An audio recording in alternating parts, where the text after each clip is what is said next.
to Florida, it's going to start getting warmer here. Great.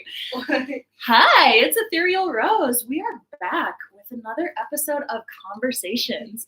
Today's guest is Slayvannah. Hello. Slayvannah has a brand new album out. It's called Welcome to the Sphere. I listened to it this morning from start to finish.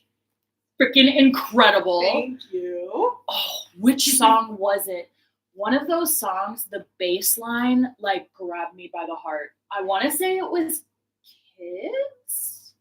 Could be. Maybe Pop Vulture. Pop Vulture is the second track. No. What's the third? End. What is the third track on the album? Freaking Out. It was Freaking Out. Freaking Out kicked in, and I was like, oh. That's one of my favorites. I was like, oh, let's go. Like, the bass line grabbed me right away. Like, grabbed me by the heart, and I was like, oh, this is freaking incredible. Now, first things first, where should we be following you online? Slayvannah Davis on all socials. All social media. Slayvannah Davis on all social media platforms. And then, do you have any scheduled shows coming up right now? Not as of now. Okay, no problem. Do you think you'll end up doing an album drop show? I think I will be. Okay, perfect. Yep, and if we're following you online, then we won't miss it. Yeah. Where did your name come from? Okay. I have a kind of funny story about that. Okay. I was on like Stan Twitter big when I was a teenager. Okay. And so I was like part of the Gaga fandom, obviously. Yes. And I made a really good friend through that fandom when I was like 15. Okay. And his name is Patrick. He's from Ireland. Okay. Shout out Patrick if you're watching this. Hey Patrick. And I just remember that time I recorded like my first like song. It was a song I wrote for Gaga called Hero. And I showed him the song, and he was like, Slay. That was when Slay first became a really big thing. So he was like, that's Slayvannah.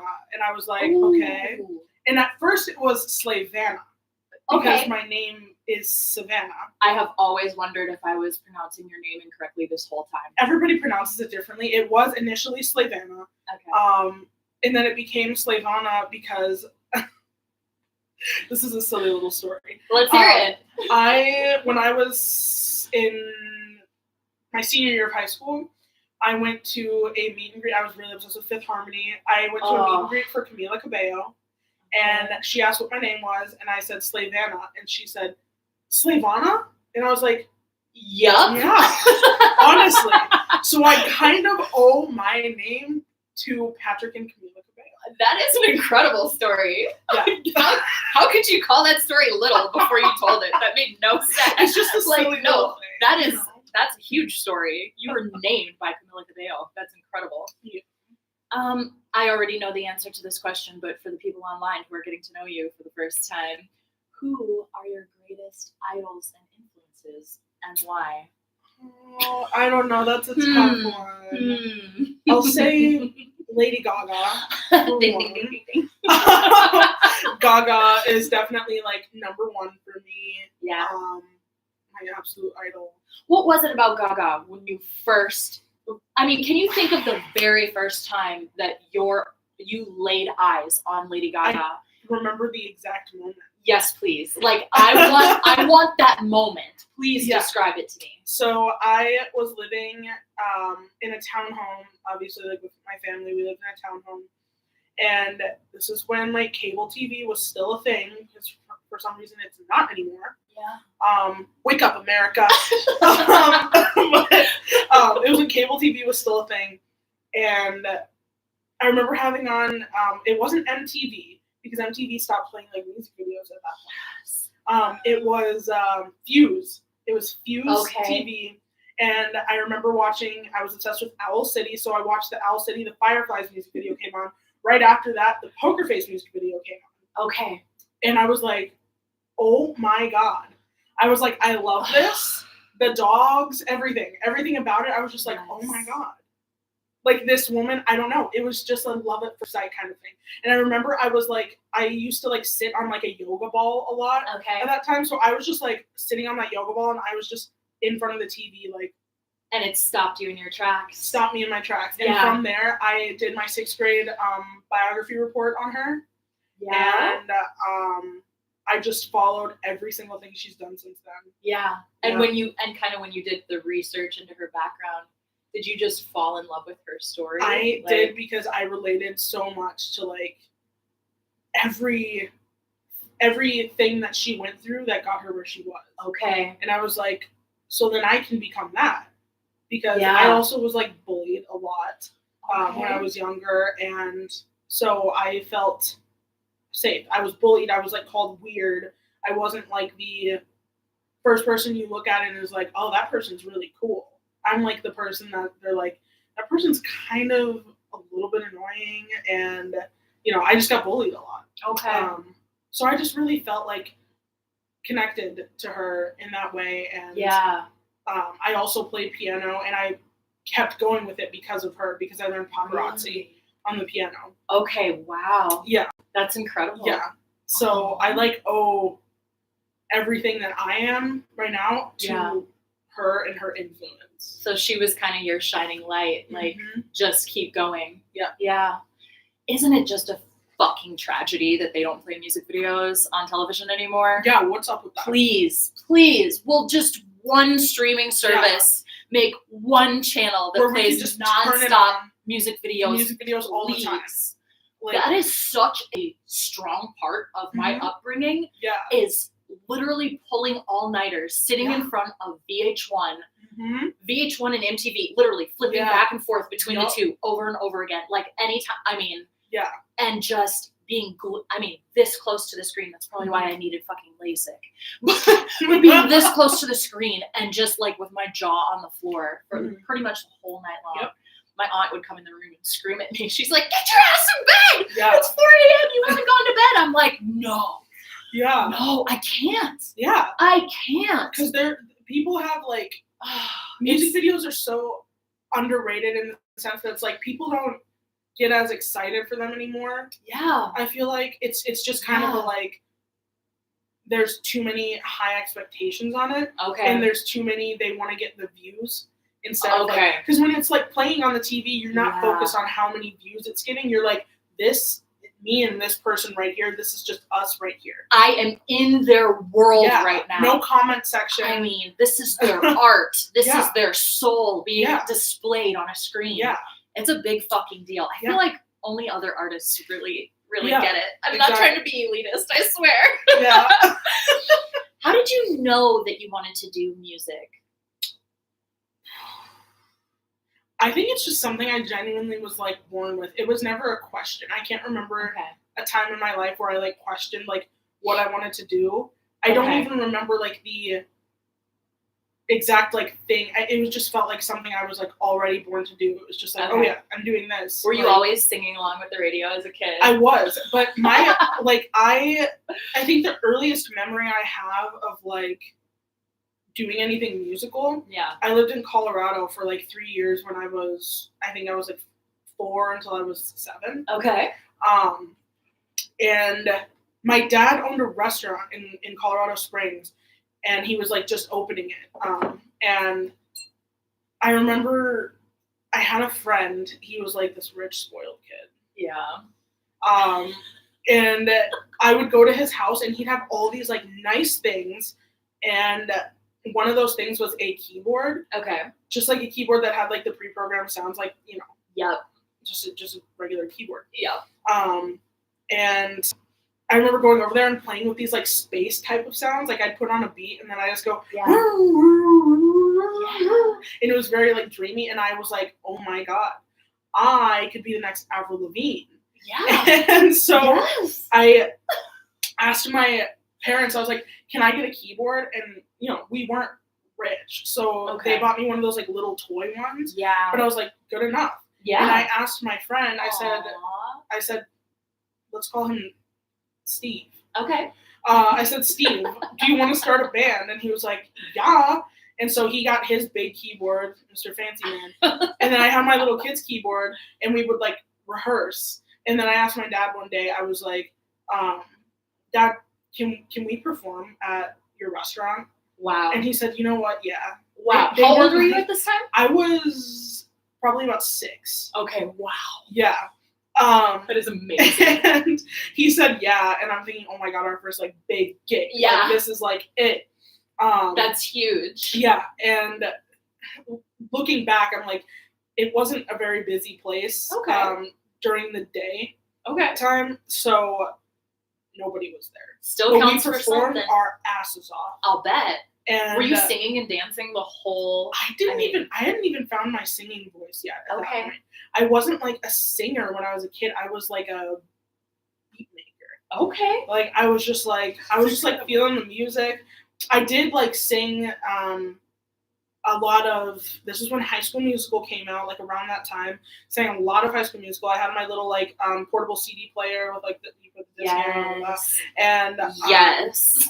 Yeah. I'm like, and I can't live without it. Yeah. I have one in my room. I have a big stereo.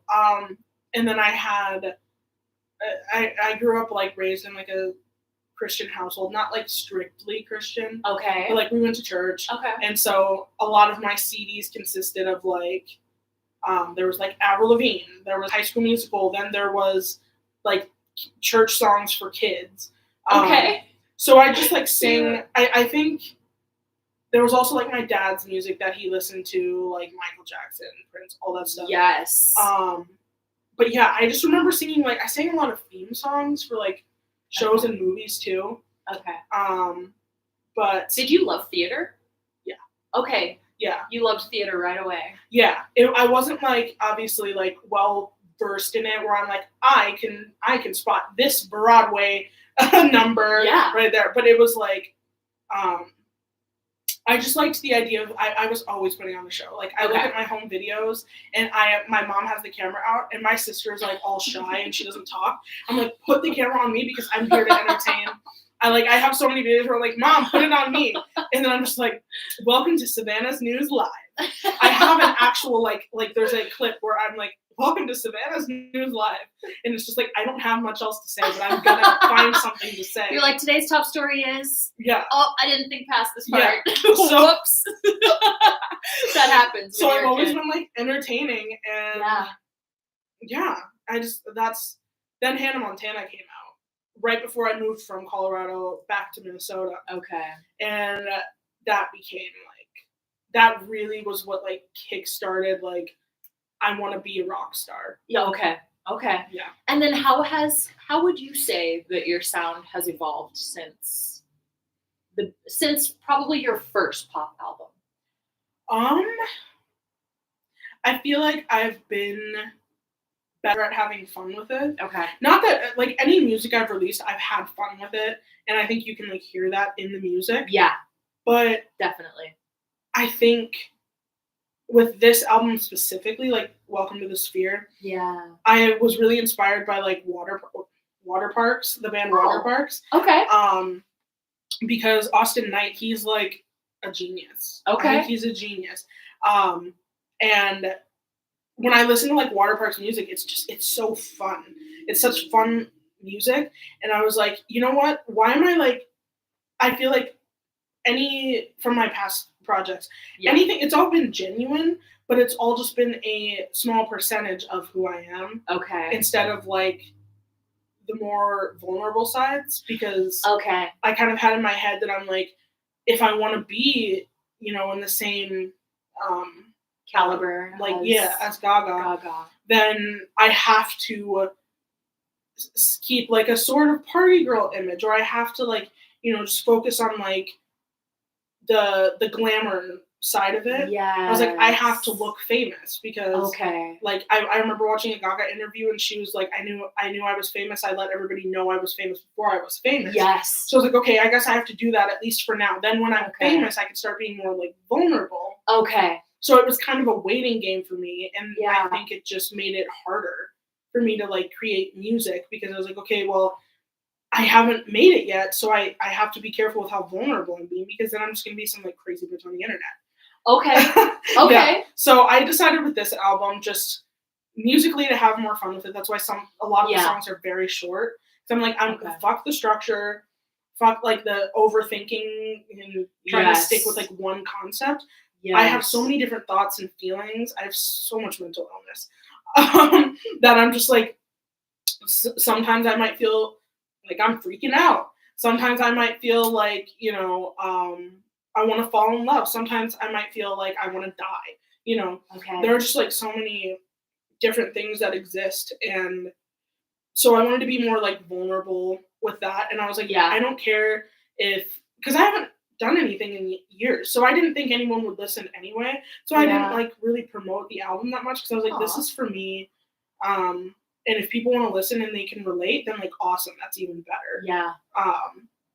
So I had a lot of fun with this. I since my last project, I hadn't even touched my like studio stuff. It was just like there, and I used it as basically like a clothing hanger.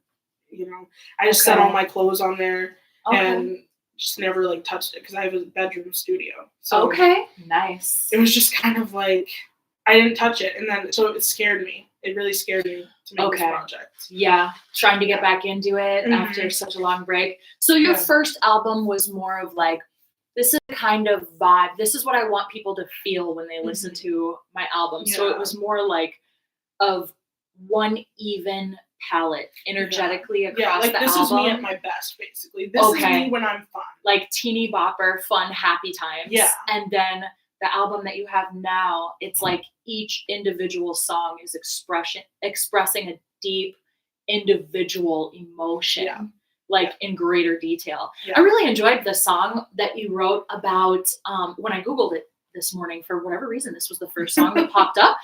But I really enjoyed the song you wrote about like running away to Vegas and eloping. Oh, that is Speed. That is my favorite song on the album. Yeah, it is? Yeah, that's my favorite song on the album. That's like the fan favorite, I guess. Yeah. That's the one I've gotten the most response from. Okay. And that's the one, like, funny enough that that's one of the ones that I was the most like vulnerable on. Because I sound insane in this song because like I'm just talking about how fast I move, how like I could just meet someone and be like, oh my god, we might be in love. Head over heels. Yeah.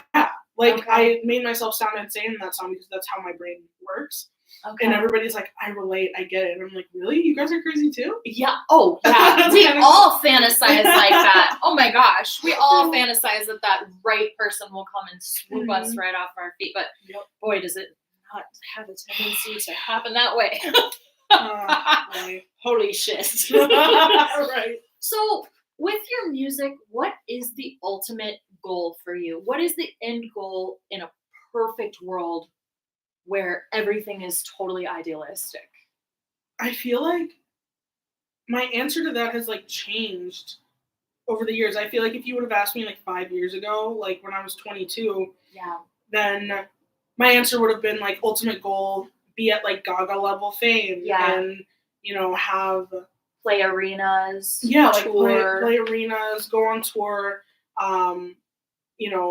work with like some of the best, like go to award shows, like things like that. Yeah. Which is not a bad dream to have. Be immersed in the lifestyle. Yeah. And then the older I got, because also when I was 22, that's when COVID hit.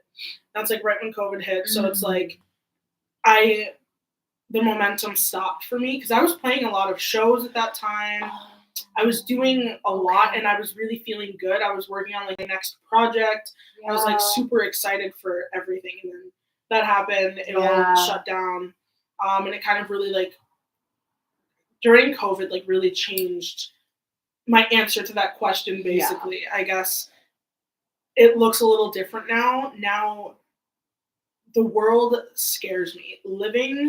Being alive, like scares me. Not in like a, as a result of the experience of COVID it's just, and the lockdowns? I guess it's just kind of opened my eyes to like how quickly things can be ripped away,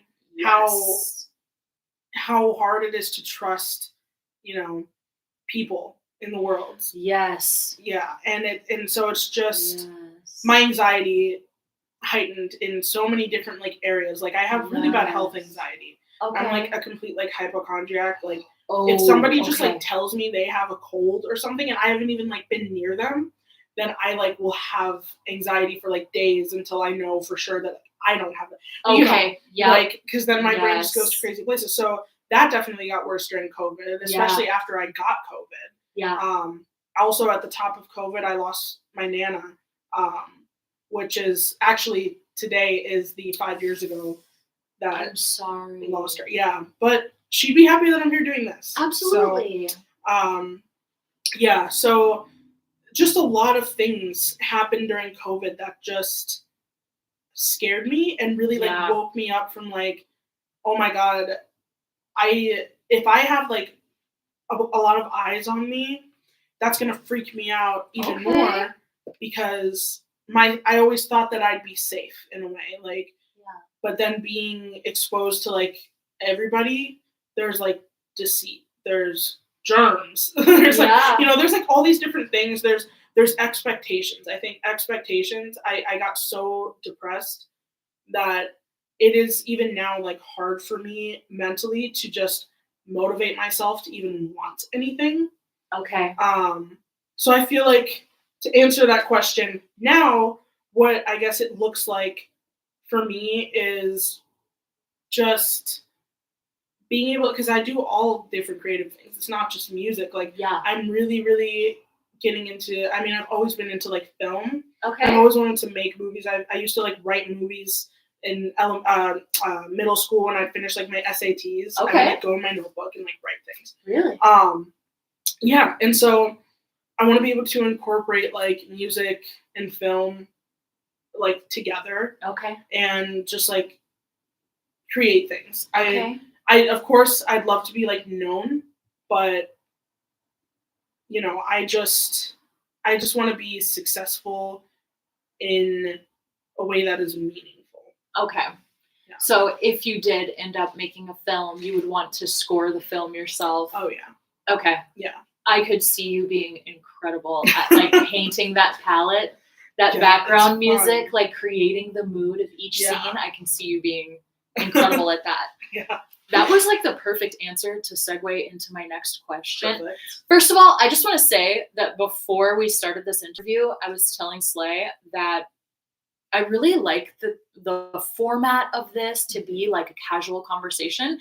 And so yesterday I was really struggling. I was like, should I write out questions for this interview or not? And then I woke up 2 hours before my alarm was set to go off this morning with tons of questions like brimming into my mind, like pouring into my mind. And what I always say about that is that your angels are really loud. So like, I guess I'm just super touched that you talked about your Nana, because I have to think that that's like part of it. Like, I have to think that some of the questions that are being asked to you today are like what your ancestors would want to ask to you. I always think that there is like a certain magic to that process. That, like, I didn't even think about that until now. And that's like, I think the energy of today definitely does come from like the angels, ancestors. Yeah. Because these questions did not come from me. I'm telling you. I woke up this morning and it was like, ding! My nana was probably just like, you need to talk about your shit. Oh my gosh. I was jotting down these questions as fast as I could possibly like process them through my mind. And actually there was a psychic that I used to go and see. She lives out in Coon Rapids, and she told me that her entire process was before your session, literally the entire night before your session, she meditates on just you for hours and just receives guidance, literally receives guidance from whoever your angel team is. She's incredible. I will give you her contact. But all of the information she gave me, there's just no way. There is no way she could have known the things that she knew. I mean, granted, yes, she is a psychic, but I could see that people that I knew here in the physical that have passed on, that they were definitely telling her what to guide me about. So I just find these questions to be magical because, because my very next question is, what do you want to leave behind in your creative process and the way things have been going for you? What would you like to leave behind in 2025? I think I would want to leave behind the overthinking, thinking I have to just be one specific way. That's kind of how I just went into today too. Like I asked you a couple days ago, I said, is this like a dress up thing? Like, do I come in full Slayvannah attire? And then I woke up this morning and I was like, you know what? Like, this is still Slayvannah. Yeah.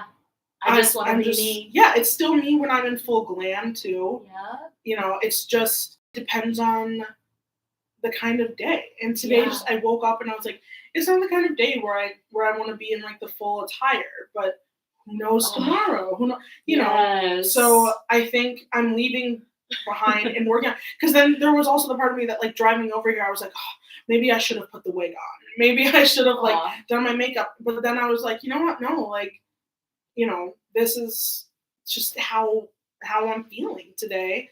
And I don't have to overthink things like that, which I usually am like very like overcritical, because like I'm breaking out so bad right now. Okay. And like before, I guess I'd probably be like, no, I absolutely cannot go anywhere then. Yeah. But now I'm just like, you know what? Like I'm a person. I'm human. You know, I'm human. Yep, I'm just human. Yeah. And you know what? In the Joker, Folie à Deux, that was the most dressed down we've ever seen Gaga in her entire life, but we could still feel her soul. Yeah. And I love the un-Instagramming of social media that's happening going forward. I mean, I think as a culture, we've all kind of decided that we want to like live our lives unfiltered. Yeah. We don't want to have to wear a filter. We don't want to have to wear makeup. I mean, I'm a hypocrite because I'm like caked in it right now. I am absolutely caked in it right now. It was so funny when you texted me and you were like, we don't have to dress up today. I was like, girl, I've been getting ready for 2 hours. I have been getting ready for 2 hours. If you wanted to send that text, you needed to send that. Woo, that time has passed. Took me 5 minutes to get ready. Well, no, because you did get in touch, a couple days ago, and you were like, should I show up as the pop star Slayvannah? And I was like, Yeah. I was like, I better figure out my look as well. Let's see.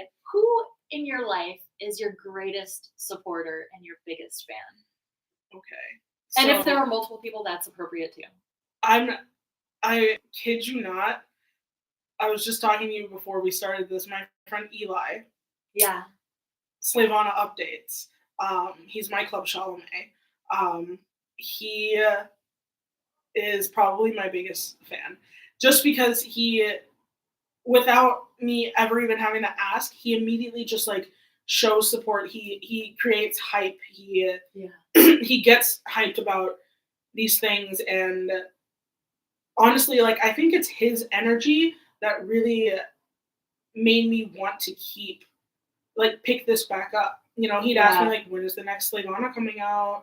Like, I shared because I still have a whole album that I was gonna release before the Sphere ever came about. Yeah. And I'm still gonna release that album, but it's gonna take a lot of time because it's gonna be a visual album. In fact. Good time. But I have the Google Drive folder of those tracks like shared with him. Yeah. And he like is always coming up with ideas. He's always like, he's almost more passionate about it than I am sometimes. Yeah. Which really motivates me because I'm like, okay, he sees something in me, as me and as Slayvannah, and he's definitely like my number one supporter. Other than that, it's like obviously like my family, and my other friends, my sister, who I live with. She's always like brutally honest with me about when things are good and when things are not. She texted me the night that the album came out, and she's such a bitch. She texted me and she said I'm nervous to listen to the album. I said, why? She said, because what if I don't like it? Aww. And she likes it.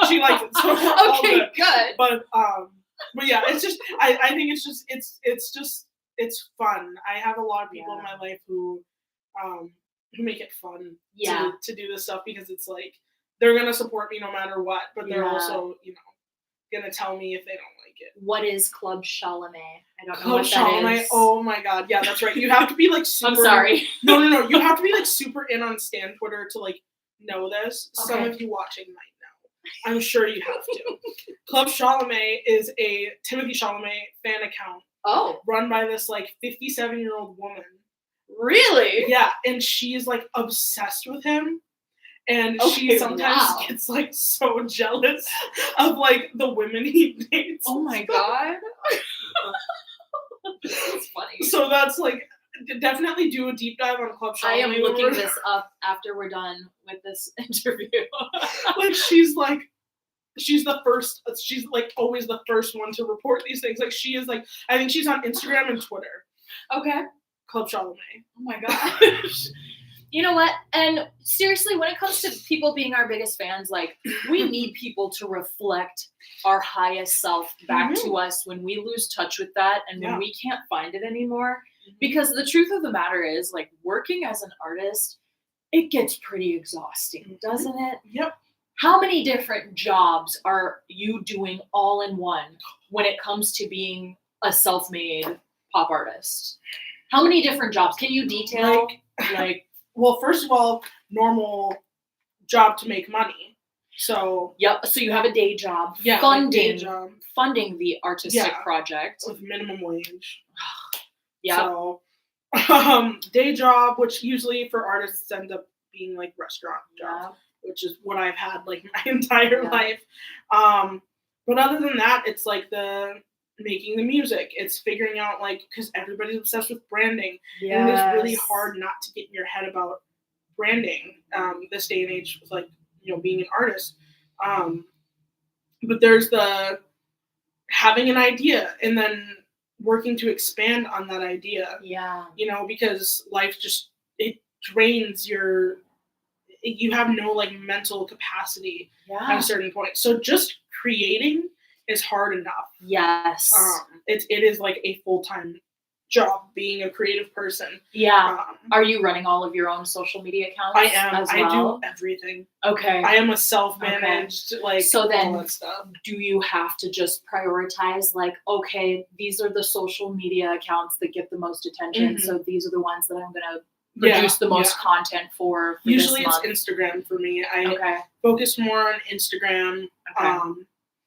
Okay. I had to, you know, do a whole rollout like by myself too. Yeah. So I had to make the cover art. Then I had to, you know, did you do the graphic design for the me in collaboration with Swafford. I had a concept. Swafford. Yeah, I had a concept, and then I sent it to him, and I said, because he has this other like alter ego on Spotify called Fizzy Drinks. Really? And it's this very bright, fun, colorful aesthetic. Okay. And I was like, I had initially sent him, because the sphere was going to be green and orange, like Nickelodeon. Okay. And I was like, yo, can you like tune this up a little bit? Because I'm not really too good at like graphic design. Yeah. So he took that and then made it better. So yeah, it was me collaboration with Swafford. And then I also collaborated with him. He did a couple of like structuring areas on the song Speed. Okay. But that's kind of the only like collaboration that I did throughout this whole album process. Everything else was like me. Okay. 100%. Wow. And so I guess there's the making the cover art, figuring out when to announce it. And I announced it too early. Okay. I announced it when I didn't have it done yet. I had maybe one song done. Yeah. And I was like, you know, maybe if I announce it now, like at the top of the new year, and I announce it for like February, then it'll really like make me push myself to like finish it. Okay. Then February came around and I was like, oh no. Like I can't come up with anything. I tried writer's block. A lot of writers. Okay. And that is the scariest moment. Yeah. And then I pushed it back a little bit. And then I assume you regretted announcing it by that point. Yep. You were like, now we're stuck. I didn't have anything.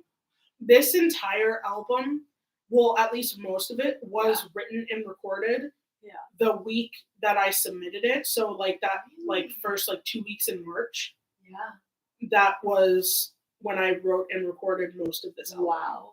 Yeah. No sleep, huh? No. No sleep. Get on the tour bus. No sleep. Club. No sleep. Yeah. to quote the one and only Lady Gaga. That's how I felt. So yeah. Okay. What is missing for you right now?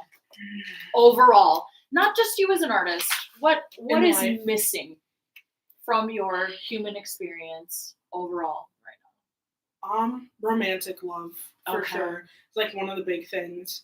now? And I guess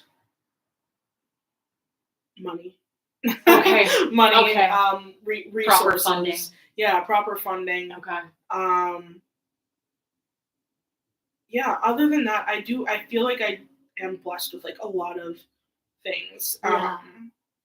There are just like small things that are missing that could probably contribute to me moving forward in my life. Yeah, and like having a more well-rounded experience as well, because sometimes, especially like as a creative, it's like you are just like slamming your head into the same wall, and sometimes it's so hard to like zoom out and see the bigger picture of your problems life. with that. Yes, and at the same time, I think that like hyper focus is like a tool that we use to really, hammer out our creative works, but at the same time, it does limit our experience and make us restrict other areas of our life so that we can give birth to our new creative works because it really is like a labor of love. I feel like a lot of people don't realize what a labor of love it is to be a creative. It will the highs are high and the lows are. It creates you and it destroys you, it sustains you, but it also kills you. Yeah. So, but it would kill you not to do it. Yeah. The only thing that would kill you worse than what you're going through now is if you were to stop doing it. Yeah. So what is driving you to keep going? Just I just feel empty without creativity. And I think about this sometimes. I'm like, even if I'm not doing anything with it, if I wasn't capable of just having creative ideas or outlets, then like I'd lose my mind. I'd probably like off myself. Yeah. Because it's like I'll be feeling something and it'll be like if I wasn't a creative person, where would I put any of this? Yeah. But now it's like, okay, this bad thing happened, this intense thing happened. I'm going to write about it in my book, or I'm going to write about it in my next album, or I'm going to make a movie about it. It's a good concept. So it's just like, it makes the struggles worth it because you can make something of it when you're an artist. Yes. Exactly. Yeah. I read a meme the other day that said, damn, this escape room is really hard to get out of. And then the person next to him says, you're at work. We're at work right now. And it's like, God. Dude, actually, because I've noticed that my hugest, most like crippling anxiety attacks happen, A, when I'm at work, B, when I'm on autopilot performing my work function. Because it's like, okay, my brain and my body are engaging me in doing this thing on autopilot that I already know how to do like times 1,000.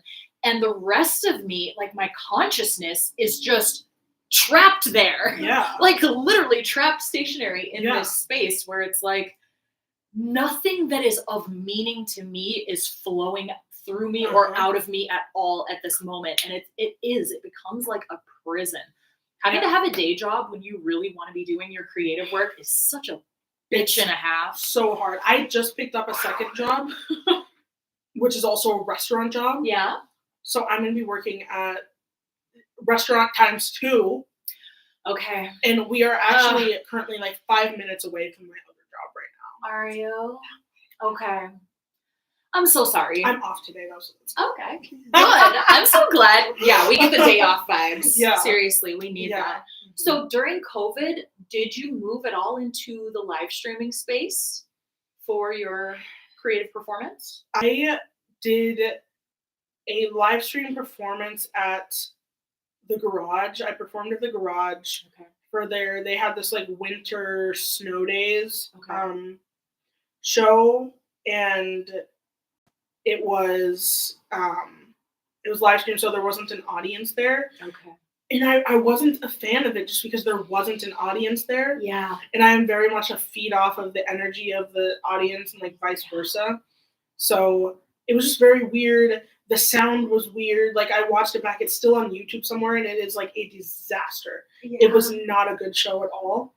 And because live streaming, it sounds different. I can't hear. We didn't have like in-ears or anything. Okay. So I can't hear what they're going to be hearing on there. I couldn't even hear myself singing. Okay. So it was just not it. I did like want to live stream like just on my phone some shows, but it's just never been something that I can make work, because I wanted to be able to have all the audio stuff to back it up. Exactly. So yeah, I've never been a live stream kind of girl. I think maybe during COVID I went live on Instagram a couple times, but that was like more me like losing my mind on Instagram, like trying on wigs and like doing face masks and stuff like that. Sometimes that stuff is really fun though. Yeah. It's so much fun. I tune into all kinds of live streams. Yeah. I would just go live, and I feel like everybody who followed me was probably like, what is she doing this time? Like, I have one where I was like trying on my wig and I said, I look like Nicki Minaj. Like, I was like living for it, but I had nothing else to do.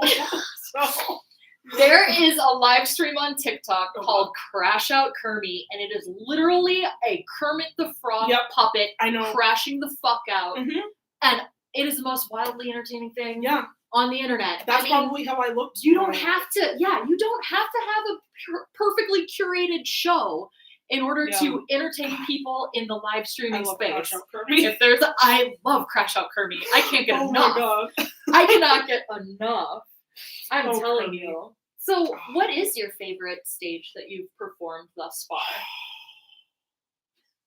That's tricky. Favorite venue, favorite stage, favorite festival, anything of that nature? I think this is difficult. I mean, obviously, I want to say like First Ave, like the Digital Age Rave. Yes, was a very like special show. Thank you so much for putting that on. Oh my God, yeah, no, thank you for being part of it. That was amazing. It was so much fun. I think that one is my favorite just because of like the people I had. It was a very like loving, creative community of people that like I put together like intentionally. Yes, and that was the day I met Benjamin Poss and Swafford. Yeah, thanks to you. Thank you so much. Oh my God, it's just such a great group of people. We had Bob, the commonly misspelled. Oh my God, he was sensational. Leadfoot, the iconic.